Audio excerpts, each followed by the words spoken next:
day meeting, but I believe it was in Temple that I looked up and there was a big, huge sign, Midwestern State, my university, and I thought, this is great. So coming out of all, it did wake me up. It made my day. So thanks to your entire team for that. Our next item is 15-70, which is the petition for a Bachelor of Science degree in chemistry under some different circumstances than we usually encounter. There's a longer description in your folder, but Dr. Stewart, would you care to comment and explain this to us, please? Yes, Dr. Jesus Espino Tunch is a dentist. He attended Midwestern from 1999 to 2002, and he was early admitted to the dental program at the University of Texas Health Science Center at San Antonio. When he was a student at Midwestern, he majored in chemistry and minored in biology. When he was early admitted to the dental program at San Antonio, we didn't have a reciprocal agreement where if you completed your dental degree, you could petition for a bachelor's degree from Midwestern. We have since instituted that policy that if you are early admitted to a medical or dental school and didn't receive your degree, if you receive your medical or dental degree, you can go back to the institution and ask them to award you a bachelor's degree. So he's asking that we award him a bachelor's degree because he has done a 3+4 program, and he completed that to obtain his degree. He received his degree in 2006. The agreement for the early admit didn't show up in our catalog until after he graduated. So he would now ask to be considered to be awarded that degree. We would like the board to grant him a bachelor's degree from Midwestern. Before we discuss this or ask questions, could I have a motion to approve the item? Is there a second? Second. Are there questions? Discussion? I just want to clarify. So, we do now have Yes. that agreement in place with Eastern San Antonio? Well, yes, and 6 others have received the baccalaureate degree afterwards. 5 of those were dental students. Have we done those, or Yes. have we ever done? We did the others. Yes. Any other discussion? Sorry. Captain. Dr. Stewart, do we have a comparable situation on legal programs? No. Did you see that in the middle? If we get early admits, we surely will be willing to work on that. Do law schools admit early, or they all require to? As for lawyers. They require a bachelor's. They require a bachelor's. Yeah. That brings up now, why do they admit early? For our medical programs, usually if you see a highly qualified student, they usually get them on the fast track. You can take the medical exam anytime from your freshman year to your senior year. So if you've met all the requirements and your medical score is high enough, the medical schools will consider you. You just have to have enough science and math to be admitted. And that will show up on the exam, the MCAT or the dental exam. Is there any other discussion? We have a motion and a second. All in favor, aye? Opposed? The motion carries. Item 15-71 is the addition of a minor in foreign languages, Spanish for the professionals. The administration recommends approval of this new minor as outlined in the agenda. Dr. Stewart, would you comment on this, please? Yes, I am excited to bring this minor to the board. This reinforces our COPLAC mission.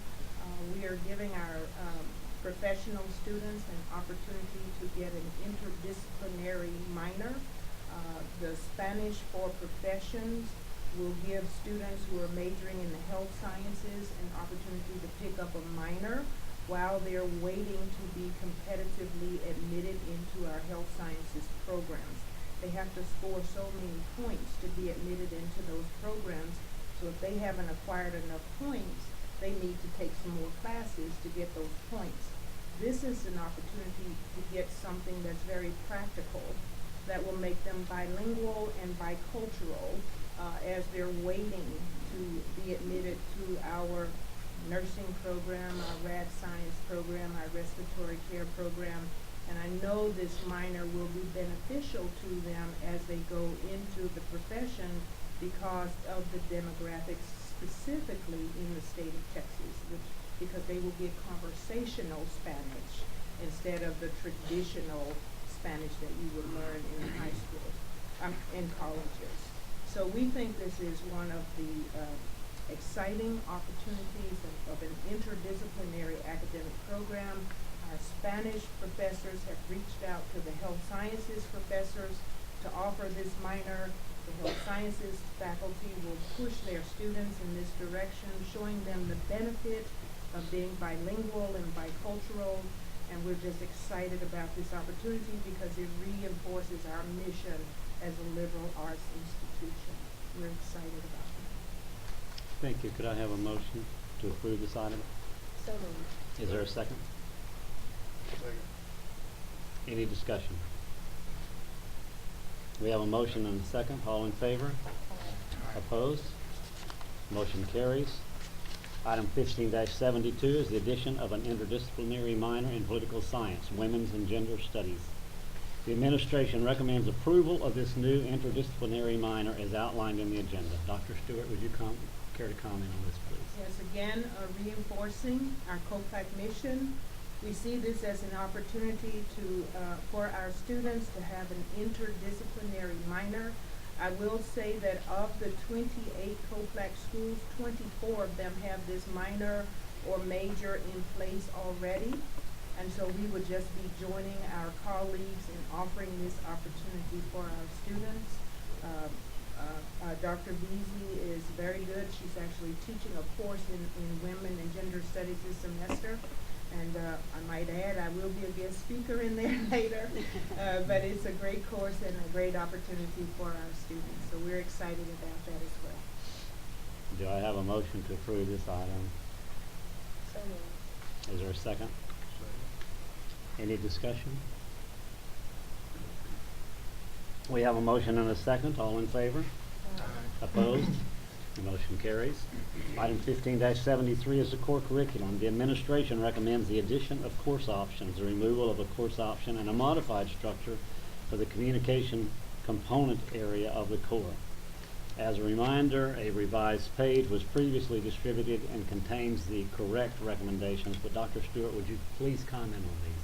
Yes, in fall of 14, we began offering the 42-hour new core. And when we began our program, we had a limited number of offerings in certain areas. So we've gone back to the faculty, and the faculty have proposed additional course offerings in different area options for the students to take. So what you see before us are additional courses that students will have an opportunity, giving them more variety in the types of courses. The sociology 1133, we would like to move it from one section and put it in a different section. We're just moving it from to creative and inquiry option. We just because it has a research component, and we want to give students that opportunity. What you have on your attachment 15.73 is how we realign the communication options. In the communication options, students will be required to take one course, and then they will have an option to take the second course. They have to take 6 hours. Of those 6, one course will be required, the other one they will have options. And so we're just clarifying, and we're just increasing the breadth of courses that we'll offer in our 42-hour core.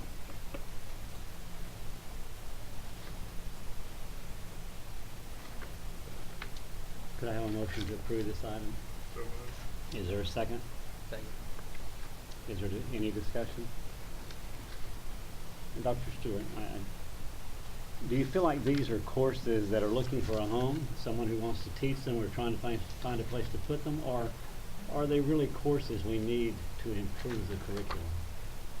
At the time our 42-hour core was submitted, we had very few options. We've hired new faculty, and those new faculty would like to participate in the core. And so some of these courses, especially in the humanities, came from new hires who just started in the fall. And so they're not just courses looking for homes, because they have student learning outcomes that all the courses now have to meet. And these courses have been vetted by our core curriculum committee. Otherwise, if they were just courses looking for homes, they wouldn't be admitted, because they wouldn't meet the student learning outcomes that are now required as a part of a 42-hour core. And so a committee has looked at the Yes. requirements, what they want for degree, and this is what they're bringing forward. Yes. Hmm? And all these courses are submitted to a committee, and the committee has to review them and approve them so that they meet the guidelines set forth by the Texas Higher Education Coordinating Board. Okay. And they also have to have a rubric for assessment to make sure that they're meeting those requirements. Okay, great answer, thank you. Are there other questions? Could I comment on?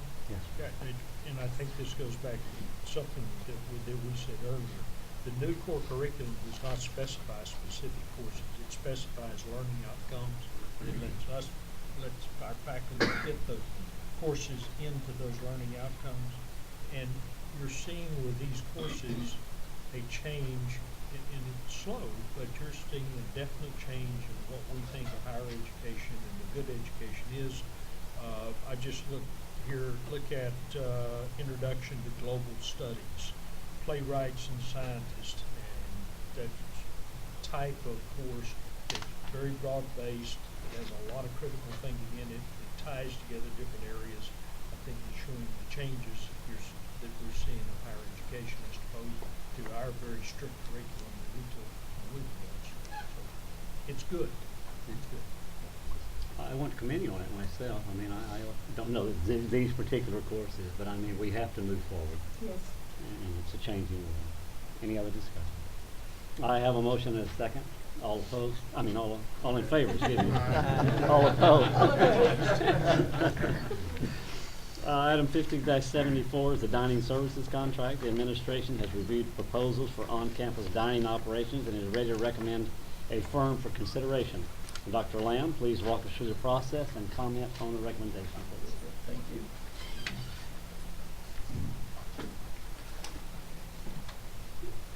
Midwestern has contracted with Aramark for the last 19 years to provide on-campus food service operations. Our contract is up this summer, and so Midwestern issued a RFP. 3 firms responded to the RFP. The 3 large national food service providers for the higher education market: Aramark, Chartwells, and Sodexo all responded. 3 good proposals. We went to interviews for each firm. A 9-member committee, by the way, looked at the proposals and interviewed all 3 firms. We had students on there, and academic administration, student affairs administration on there. At the end of the day, Chartwells is the recommendation, as you can see contained in the recommendation. Really, it was a very difficult decision, actually. The Chartwells is a very large company. We're very comfortable with their resources and their ability to maneuver and adapt as our residential population grows and evolves over the term of the contract. We were very pleased with the proposed structure and price point for students and the flexibility that would be afforded to students. Jesse Brown was on the committee, and he can certainly give you a student's viewpoint of the process and of the proposals. And then finally, Chartwell's financial package was by far the most generous to Midwestern State University, and will allow us to make substantive changes to our food court and to our dining hall, and add dining locations in different points around campus, and to introduce national brands that we think students will be comfortable with, be familiar with, and will utilize. And so we are recommending or asking permission to proceed with negotiating a contract with Chartwells. All right, so the administration recommends that we proceed with Chartwell for dining services beginning on or before August 1st, 2015. Could I have a motion to approve this item? So moved. Second? Second. Is there any discussion? Can you give us? I do. Tiffany has a serious question. It's kind of similar though. Did you test their food? Shake like it, huh? Yeah, did y'all get to eat? No. National brands like, Well, and I'll be happy to mention some possible ones, but Okay. until we finish the contract, it's difficult to say exactly. But I think there's a good possibility you'll see something like a Chick-fil-A on campus. I think there's a possibility you'll see something like a fully licensed or a very a more expanded Starbucks on campus. There has been some discussions with this group you can about. stop there, Starbucks. Okay. Did I get you a Starbucks? You got it. Okay. Well, as Jesse can tell you, that was one of my big questions to all three companies. Thank you. What about hot dogs? No, it's hard to beat the ones I cooked at home. I bet you can't fix gumbo like they can here though.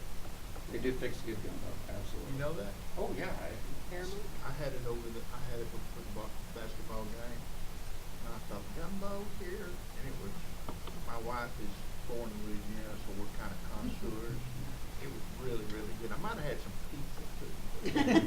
But really good. Any chance you could get something like Einstein's bagels? That is something, yes, that we have discussed as well. So I think you'll see a much more robust food service program. But I think really, one of the most important things I want to make sure that everyone understands is student flexibility is really what came through. We wanted to maximize flexibility to students, where to use their dollars, and Jesse was a big part of that and voicing that and helping evaluate this. So our motion is provide Starbucks. Bagels. At the next board meeting for sampling, right? All right. I'm sorry. Oh, we do have a motion and a second. All in favor? I think Kevin had one comment before. I'm sorry, yes. I just had a question. When it talks about financial package, can you give me the history about how that developed? I mean, to me, it sounds like they're paying us money so we can, Right. you know, how come it's not just their financial package isn't in the form of reduced prices or something like that? Well, I right. don't I know can- the background for that. Yeah, absolutely. And I'm trying to pull out a cheat sheet here on that as well. The financial package is very important in two respects. One is the capital contribution of what you see at 5.1 million is the capital that it will take to renovate the existing dining hall, to renovate the food court, to add these national brands, and to add different concepts around the campus. And so we're not concentrated in the student center. So we would probably do work, for example, in the Dillard College with the expanded offerings there, in the Wellness Center, and in the residence hall. And so the capital contribution is very, very important in that respect, is it allows us to do that work and to make the changes. The other part of this is the commissions paid to the university yearly based on the food service plan. And those commissions paid to the university operate the facility, because we are still responsible for the equipment, the maintenance of the facility, the utilities. They just provide the service. And so making sure that we clear enough on commissions to run the program is important as well. You could reduce cost to students and have a smaller capital contribution. And that's something we actually talked about in the committee. Our conclusion is that the students prefer paying a little more for these better options, or for more options. I don't know if that directly answers your question. I think so. Keith and Jesse, this brings up a great point. I mean, the prices that the students pay, though, is going to be competitive against the marketplace. So if you go off campus to buy a Starbucks, Correct. you're not paying more here for that. Correct. Right? Okay. Correct, So the financial absolutely. package is really for capital improvements to get us to that point. So they have another venue to sell their product, and their product will be sold at the same price as they would at the Starbucks store. That's absolutely correct. And Chartwell's actually allows students who have meal plans to use a meal trade out. So if I had a meal plan, I did not want to eat in the cafeteria, I could go to Chick-fil-A in the student center and use my meal for a Chick-fil-A meal. And that was a strong driving point. That is good. Are there other questions? We have a motion and a second. All in favor? Opposed? The motion carries. Thank you. Item 15-75 are policy manual changes. 2 policy changes are recommended for approval. The proposed changes to the staff Senate purpose and constitution relate to membership and vacancies on the Senate, and the changes to graduate faculty requirements and procedures reflect current procedures. Mr. Welch is here to answer any questions you may have related to the staff Senate. Dr. Stewart or Dr. Garrison are available to answer questions regarding the graduate faculty, but before we have questions, could I have a motion to approve these policy changes? So moved. Is there a second? Second. Are there any questions? We have a motion and a second then. All in favor? Opposed? The motion carries. Mr. Chairman, that concludes the business of the Academic and Student Affairs Committee. Thank you. Thank you, Dr. Gibbons. Why don't we take a 10-minute break? Let's try to be back here at 20 minutes till. He's getting Okay. coffee. He's called Mr. Bernhard, would you please take the Finance Committee for us? Thank you, Mr. Chair. Finance Committee will now come to order. Members of the committee today are Mr. Crosno, Dr. Gibbons, and Mr. Gregg. Our first item, set 15-76, approval of the minutes for the Finance Committee held November the 6th, 2014. Are there any additions or corrections? If not, they are stand as approved. Our next item, 15-77, is a summary of the financial support. This report is presented in the agenda. I would like to highlight some of the major gifts received since our last meeting. Mr. Al Glenn contributed $300,000 to establish the Al Glenn Band Scholarship. Mr. and Mrs. Jim McCoy will provide $100,000 during the next 5 years to support the MSU tennis program. Mr. Christopher T. Hummingwell donated $25,000 for general scholarships. We were also honored to receive the following distributions from individual estates: $116,860 from the estate of Harold D. Manser Jr. for general scholarships, $66,238 from the estate of Reuben W. Keck to establish the Reuben Keck Educational Scholarship, $58,707 from Dorothy Warman Estate. The sponsors from our community, alumni and friends, is outstanding. Howard? Oh, here you go. Do you, Jesse, have anything to add to this? Only one sentence, we're indebted to our donors, and we've had a pretty good quarter. We are currently working on 2 major things with Dr. Rogers, and I have one thing that I'd like to ask Betty to get with control. Sure, We just got please. the news, I just got it this morning, I don't know how long she's been. Thank you.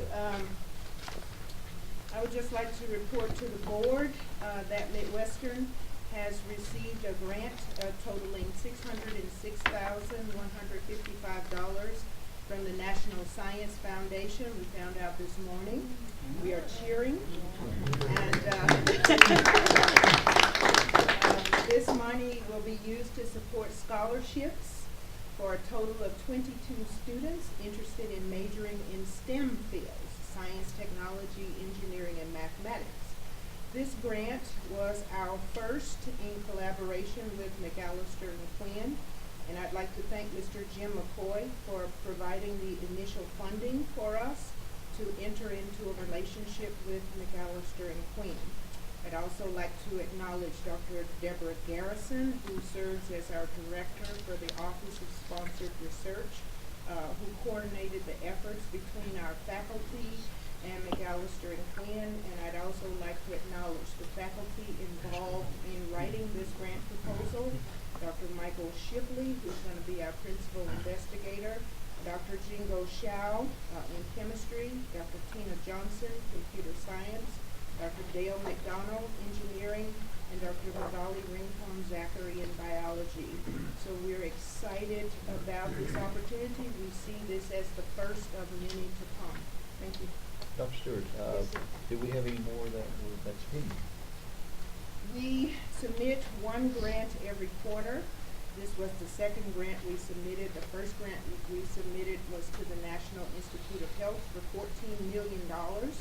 We made the first step but didn't make the second step. This NSF STEM grant is the second one that we submitted.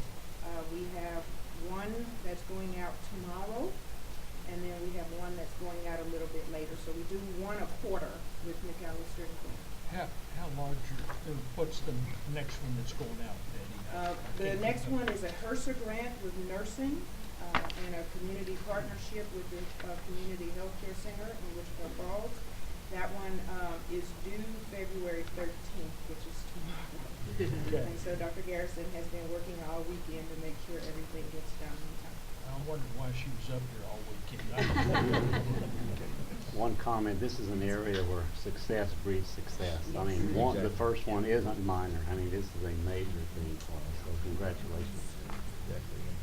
And, board, have we acted on that, gosh, last year, about a year ago? I think it was 1 year. 1 year? Okay, so, And it's a leap of faith, the contract, but it paid itself back, what, 8 times or so with that one grant. Yeah.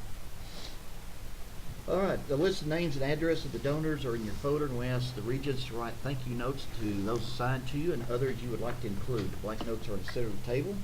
This item is presented information only and no action is required. Item 15-78, review and acceptance of the financial report. Administration recommends acceptance of the fiscal year 2014 annual financial report and September through December 2014. Financial reports which are shown in the agenda. Mr. Stovall, please comment on our current financial situation related to the budget, please, sir. Yes, sir. I've heard that brevity is the order of the day. I've also heard that, I think it was Shakespeare said brevity is the soul of wit. I don't know that I can combine the two with the answer, but I'll try. As you may remember, our fall enrollment came in about 101 students low compared to budget. We had budgeted 5,975 students for fall, and we enrolled 5,874. It was up 4 students from last year, but we were short of the fall budgeted revenue. However, as Dr. Lamb pointed out earlier today, in the enrollment report, the spring enrollment numbers are higher than last year, and they're also higher than our spring budget estimates. So that will serve us well in bringing us closer to budgeted revenues for the year. So that's encouraging news on that front. On the expense side, we're spot on with the budget. There's a couple of large increases, mostly due to restricted gifts in kind.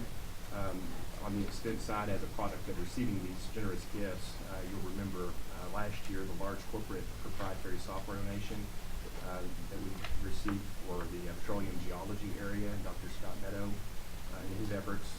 That actually increased our amortization expense because we now have to write that off over 3 years.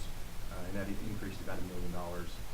And they also contributed in kind as well a maintenance for that software for the same time period. So our repairs and maintenance expense seems to be a little bit out of line with the prior year, but that's because it has the $800,000 for that software. But the gift is also up in the revenue, so that really nets out. Salaries were up about $600,000 through pay raises, and scholarships were up $500,000, primarily due to the Merit Scholarship Program, which seems to be paying dividends on the enrollment side. There have been no significant unplanned expenditures through December. As a reminder, even if revenue matches the budget, and we do stay within the budgeted expenses, the university will still need around $2 million in one-time money to fully fund the budget. The administration is very cognizant that expenses need to be trimmed as much as possible this year and on into FY16, and is constantly evaluating ways to cut costs. I'd be happy to answer any questions you may have regarding the monthly financial reports or the annual report as well that's presented today. Okay, before we discuss further, could I have a motion to accept these financial reports as presented? Second? Good. Any questions for Mr. Stovall? Dr. Foley had a commitment she could not get out of. That's why Dr. Stovall is taking her place for this time. All right, we have a motion and a second. All in favor? Opposed? Motion carries. Item 15-79, the investment report, first quarter fiscal year 15 report shows in your agenda. Mr. Stovall, do you have anything to add to this report, please, sir? Yes, sir. Thank you.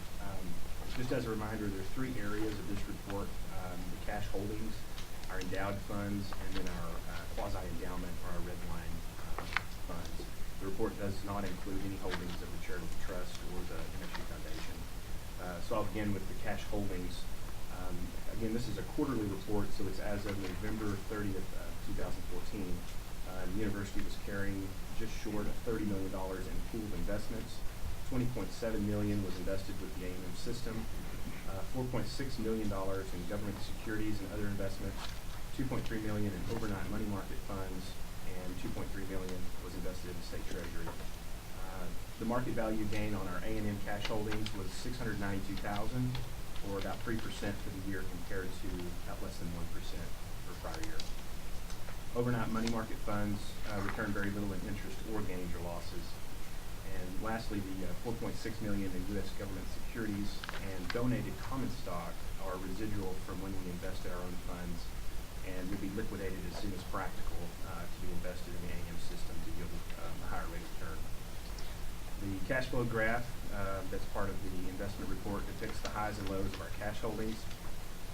As you can see, we keep on average about $25 million in cash investments, and over the last 4 years, it's not dropped below that amount in reserves. At the back of the investment reports are graphs of the return on our cash. Volatility with the A&M investments continues, but the overall return is still much higher than the rates we were seeing before. And finally, Dr. Clay and I have been reviewing the current investment reports and would like to ensure the current format is user-friendly for the board, and we will continue to work to that end. Moving on to our endowed funds, the market value of our endowed funds held at American National has remained fairly flat from August until November. Currently, or as of November 30th, they were valued at $8.9 million. The current unrealized gains are just under $1.6 million for those endowed funds, and that's primarily due to long-term market appreciation. That's cumulative, not for the quarter. And then lastly, our quasi-endowment funds were at the end of November still invested with Luther King. They have grown from $11.6 million at the end of August to $11.8 million at the end of November. The current unrealized gains totaled $2.7 million, again due to long-term market appreciation, and that cumulative market gain is just under 30%. These funds were actually liquidated at the end of January to be invested for the board's approval at Texas A&M University system within a month. They require endowment funds be invested on the first business day of the quarter, where they basically park them in money market funds. So we will be investing those on March 2nd, which is the first day of the next quarter.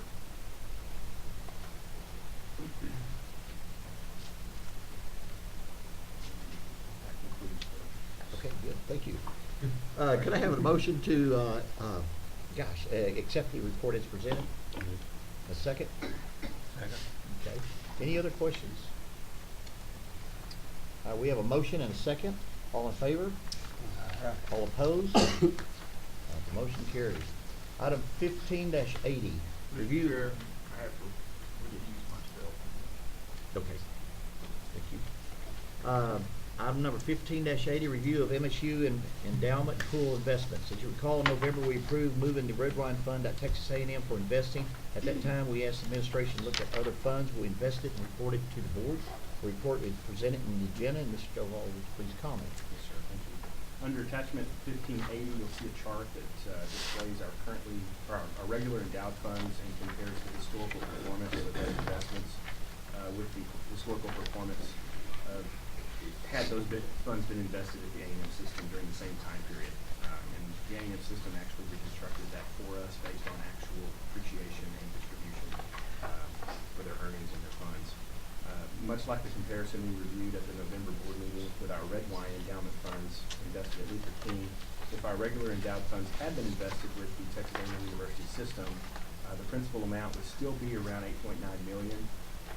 but there would have been 52% more distributed to the institution, about 1.6 million compared to what was actually brought on campus, which was 1.1 million. So therefore, we request permission from the board today to invest in new endowed funds with the Texas A&M University system. Thank you. Administration recommends that all new university endowments created in future investment with the Texas A&M University system. Could I have a motion to approve this recommendation? A second? Any discussion? We have a motion and a second. All in favor? All opposed? Motion carries. Item 15-81, approval of brokers dealers. The administration recommends approval of broker dealers listed in the agenda. While we have moved our investments to A&M and other firms, we sometimes receive gifts of stocks and needs to service the brokers dealers to sell these stocks. Mr. Stovall, once again, please comment. Yes, sir. Thank you. We normally seek approval for investment brokers from the board at the August meeting, but due to the change in our investment strategy, we did not seek approval in August. But we do have occasions where we do need a brokerage firm to make transactions on the university's behalf. Mr. Al Gwynn donated stock back in December, as was previously mentioned. So part of his donation was in the form of stocks, and we need to liquidate that per his donor agreement, and we need a broker to do so. Also, as I mentioned before, we've got about 4.6 million in long-term government agency bonds that were bought, and we're still managing our own cash portfolio. Due to historic lows in the fixed income market, the price of these securities is relatively high.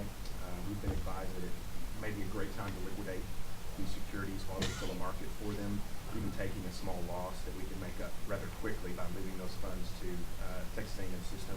This will also drastically improve our liquidity risk in those areas, as bonds have stated maturities that extend out several years, not taking into account any call provisions.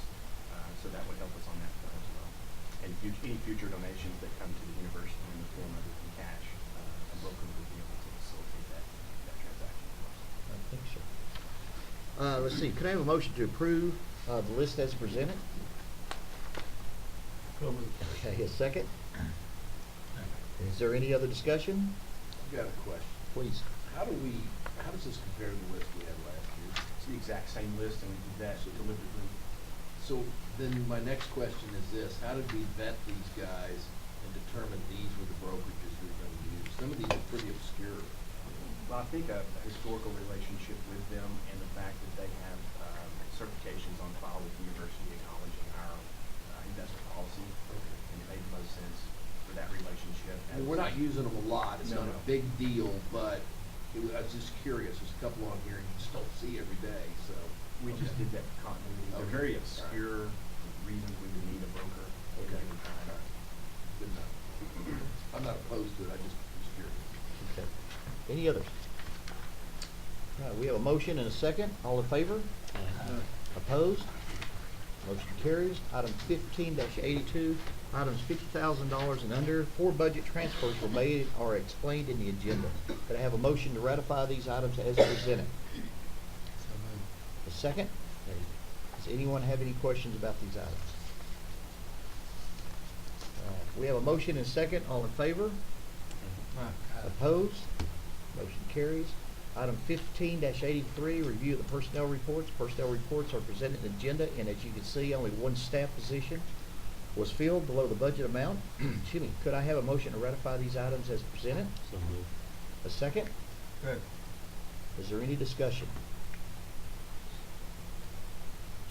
All right. All in favor? Opposed? Motion carries. Item 15-84, return check charge. Administration recognize authorization to increase the return check charge from $15 to $30. Mr. Tovall, please comment, sir. Sir, thank you. We're simply asking to increase this fee in order to further deter students from writing bad checks or initiating electronic payments, which are becoming more and more frequent. And processing these items is a manual task and requires a great deal of effort.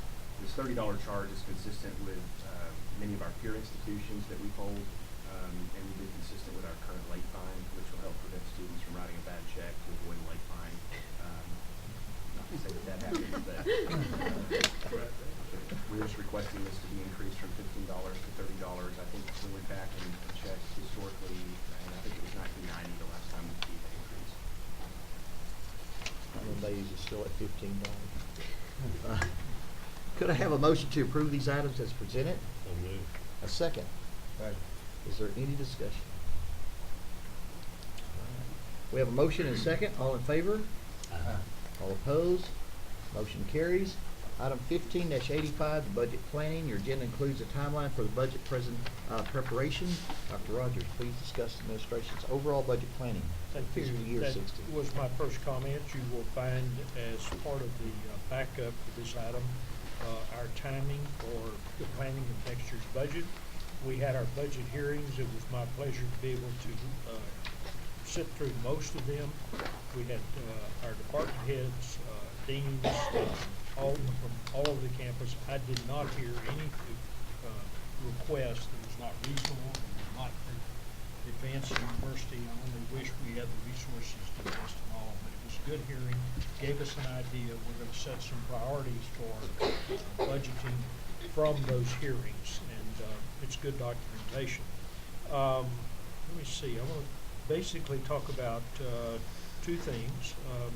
Our testimony on Tuesday before Senate Finance. I'll turn to the committee this time. At least the committee was extremely cordial to me, and maybe that's a good sign. But I got all of our requests under the timeline and our description of our advances as a university, and I felt pretty good about it. The questions that they asked related to international students. You know, there's an issue of tuition of international students or out-of-state students versus in-state tuition.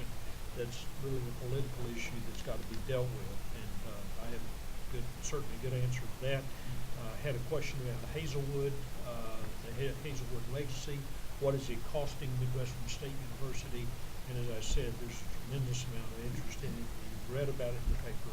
The legislature now understands what they created cannot be kept up. I am looking forward to some relief from Hazelwood. 1.2 to maybe $1.4 million this year. If that were to be taken care of by the state and fund, it'd be just like a nice appropriation to us. And our projection is it could grow easily to $2 million. For the state, the numbers are just staggering as to what it grows after the recent court ruling on Hazelwood. So they were definitely interested in our position on that. They asked us about, asked me and did not force really an issue on it, but you will probably be reading about the coordinating board's recommendation that junior colleges offer some 4-year degrees. Don't want to get into discussion of it right now, but it's something that is pending, and there's a lot of consideration there. So we may be dealing with it here. The other was a question about concurrent enrollment. The state's very interested in that, particularly with the new curriculum. And we will be working with, and we've already started talking to Wichita Falls ISD about offering some courses that are not offered by Furman College as concurrent enrollment with the university. So we'll be pursuing that. We do have courses, particularly in computer science, that we can teach and we can make available to high school students. I hope next fall we'll have that program worked out. Of course, we're still waiting to hear on our tuition revenue bond that we've prepared so far. We just basically don't have any news on it, and as soon as we do, we'll let you know. Also pending, it's going to be very important to our budget next year still, is the Higher Education Assistance Fund. The study committee recommended a 50% increase in that fund for campus revitalization, computers, scientific equipment, health science equipment, and so forth. It has not been increased since 1995. It's way past due. We need that. I hope there's some relief there. Coordinating boards recommended the increase of 6% in the matrix elements, or 6% reimbursement for a credit hour. I doubt if it'll be that high, but it is some. We'll be just delighted with it. I testified that you all, I spoke for you, and that I am for outcome-based funding. That's funding based upon bringing in students, getting them to graduate, and the type of student that they might happen to be. The formula really favors schools like Midwestern State, and we do a good job in graduating high-risk students. If we can continue to do that, get funding for it, it will mean a significant boost in our funding. As far as other planning is concerned, and you just heard Chris talk about it, in the budget that we're operating under right now, we have about $2.2 million in one-time soft funding for various projects, and we're going to have to take care of that in next year's budget. However, we have looked at that, and we can make changes in this budget. A lot of these projects will go away, and we find somewhere around $2 to $2.5 million that we can take out of the budget to decrease that deficit before we start next year's budget. The base bill had about $500,000 in it for Midwestern, new money. That's the LBB's base bill that's been presented for consideration by the legislature. I doubt if that'll be cut. If we were to get that and they were to fix Hazelwood, we'd pick up a considerable appropriation. That's just wishful thinking. Chris and Marilyn and others don't engage in wishful thinking. Only university presidents do. But we could have a good outlook there. So we are doing a lot of planning. I think you all have agreed that it's okay to wait till May before we recommend any tuition and fee changes, as well as the fee that we've talked about as far as intramural and athletic fees for some turf fields and some moving fields and improvement of the campus. So we'll have that ready for you in May, and soon thereafter we'll have an operating budget. Thank you, Dr. Funky. This item is presented as point of information only. Mr. Chair, this is the shortest finance meeting we've had in quite a while. I'm afraid May is going to be a killer. So this concludes our finance committee. Thank you, Chair. I can't believe you just said that. Mr. Sanchez. Thank you, Chairman Hesse. The Audit, Compliance, and Management Review Committee will now come to order. Members of the committee joining me today are Ms. Burks, Mr. Gregg, and Ms. Marks. First item, 1586, is approval of the minutes of the committee meeting held November 6, 2014. Are there any additions or corrections? If not, they stand approved as presented. Item 1587, audit activities. Our internal auditor, Mike Taylor, will present information regarding audit activities as well as a follow-up on the peer review last fall. Mike? Thank you. Since the last board meeting, my time has been spent primarily on compliance, state auditor requests, as well as various audit and consulting projects on campus. My focus for the remainder of this fiscal year will be IT and cybersecurity, as required by the Texas Administration Code. And additionally, I will be bringing some recommendations to the board at the next meeting in May, pursuant to the results of the peer review, which was completed last November. And Mr. Chairman, there's nothing else this time to report. Any questions or comments? There are any recommendations forthcoming from this discussion? Not today, but I will certainly have a formal recommendation. Okay. If not, this item is presented as a point of information only and no action is necessary. Item 1588, compliance activities. Chris Stovall will provide information regarding the relatively new MSU compliance work group. Chris? Thank you. The Compliance Work Group, which is a newly created group, met as a whole, at least initially for the first time in November. The primary function of this group is going to be to promote compliance with all applicable regulatory requirements across the entire campus, while leveraging existing resources to minimize individual costs to the extent possible anyway. At the organizational meeting, a compliance matrix that was provided by a peer institution was distributed to members of the group that we've identified as key players in ensuring university compliance. Additional members of this group will also be identified or were identified at the November meeting and will be invited to participate next time. This compliance matrix attempts to refine and prioritize the myriad of compliance requirements that we face as a university of higher ed, both at the federal and state level. And so it will be our job to really identify those risks, prioritizing those risks, assign those risks to somebody, and ensure that we stay up with educating the campus community on what risks exist and who's responsible for ensuring compliance.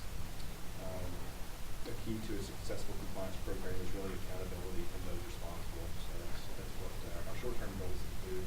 Longer-term goals of the group include the identification and assessment of significant risk to the university, as well as the development of a robust compliance plan to systematically address and monitor effective mitigation of the risks that we've identified. Another initiative of the group will be to promote compliance to the campus community and provide updates on the ever-changing regulatory landscape. Ultimately, the group will ensure that Midwestern State University continues to fulfill its ethical and regulatory responsibilities in an effort to prevent any costly findings for noncompliance and ultimately maintain public trust. Status update from this group will be presented at the May board meeting. At this time, that concludes the report, the status update from the compliance board. Any questions or comments, Chris? Barry or Mike, you guys have anything to know about that? Just to the board in general, I'd have you guys know, having those three guys meet together on that committee is going to be invaluable to us. I will tell you that that the essence of their job is to protect the board and to protect the university. And so things that they bring to this board are critical, not only to the future of the university, but to the job that we're supposed to do, which is to look out and be good stewards. So thank you guys for the hard work you're doing, and I look forward to hearing what you guys bring to us. If there aren't any recommendations for it coming from this discussion, which I'm assuming there are not, then this is presented as a point of information only and no action is necessary. And that concludes this my committee. Want to alert the board to potential discussions in May regarding some of this? Sure. We've been meeting since November with the committee at large to try to figure out where we are as a university in relation to compliance and audit. To be honest with you, I guess, and I'm going to ask Mike for some pieces of information, but the last time we'd had a peer review, which is required every 3 years, was 1996. So we had a lot of potential risk as a board based on not knowing what was out there. And I know they're going to present a whole lot more information about what's going to happen, but I will tell you that they're very short on resources. I know resources are tight across the university as a whole, but this is something that we're gonna have to take up as a board on how we structure that function, because right now the way it's structured is while there's a direct report to the board, it's not really structured, I think, the way that I would like to see it. So there'll be recommendations coming in relation to changes prospectively to that. And then in addition to things that are critical that have to happen in the very short term to get us just securely wheels on. The good news was it doesn't seem like we were wheels off the bus, but it was scary. And as a board, those should be the types of moments that I think we as a whole want to avoid if at all possible. And that's why I tell you that they're really the tip of the spear for us in making sure to bring that information to us, and they're going to bring recommendations for us to consider in the very short term. They're going to have to be things that we, I think, react to very quickly. So I just want to echo something Sam said. I've been in the audit business for a long, long time. These three guys right here are a huge asset to this university. And they bring a ton of horsepower to us, and we need to listen to them because they're really good. Question. Yes, sir. Well, if there's a significant compliance deficiency identified, why are we gonna wait till May? Well, the ones that they've identified, they're not waiting till May. So I would tell you that the wheels are moving as we speak to address those. What they're going to present to the board in May that I would anticipate would be a plan that says these are the resources that I need. These are the immediate steps that we have to take. These are the top 3 critical elements that we have to address immediately. Some long-term goals. So you'll see a more cohesive kind of plan to communicate to the board so we can take action. But I agree. No. The requirement of 3 years audit. What requirement? Where does that requirement come from? state response, Peer review. yeah, peer review. It's a national rendering and a state label to the section referred to. One's 5 years and the other's 3, so we fall under the state.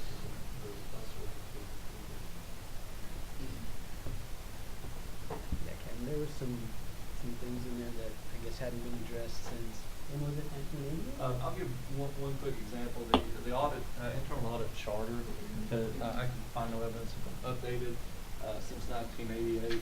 Doesn't mean that it doesn't, but there are some things now that are commonplace in those documents that I think we could certainly benefit from having. And we'll make some of those changes back to your point as well. Some of these things were changing and have already changed. The peer review actually covered the period 3 years prior to my coming on board, and we looked at it sort of a pre, me, and then we looked at it in 3 years afterwards. And we were really trying to identify any weaknesses and things that were considered, compliance issues we're addressing immediately, but the more comprehensive plan to say what do we need to really not just be compliant but be proficient and try to. My goal is to avoid risk or to minimize risk as much as possible. Jeff, I think to put it in our auditor terminology, it's a management letter type situation. There's no significant deficiencies in our world. Recommendation. Right, just recommendations. Yeah. Okay, right. Any other questions? I suspect there's money associated with this somewhere, so you'll come with a budget or a recommendation. Those will be forthcoming.